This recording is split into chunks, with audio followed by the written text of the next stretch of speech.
क्या इमाम मेहदी अलैहिस्सलाम के वालिद ग्रामी का नाम अब्दुल्ला है? इमाम मेहदी अलैहिस्सलाम के वालिद ग्रामी का नाम हसन है और इसीलिए आपको हुज्जत इब्न हसन कहा जाता है। इस बात को शिया और सुन्नी किताबों में वाज़े तौर पर बयान किया गया है कि इमाम मेहदी अलैहिस्सलाम के वालिद का नाम इमाम हसन अलैहिस्सलाम है, मगर सुन्नियों की कुछ किताबों में अब के बाप का नाम अब्दुल्ला बताया गया है।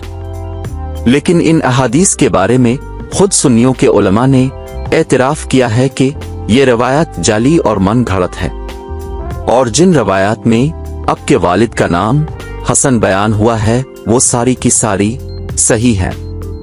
बस यहीं से पता चलता है कि इमाम मेहदी अलैहिस्सलाम के वालिद ग्रामी का नाम इमाम हसन अलैहिस्सलाम है, जो कि हसन अस्करी के नाम से पहचाने जाते हैं, और आपके वालिद के अब्दुल्ला नाम वाली रवायत जाली और मन घड़त है।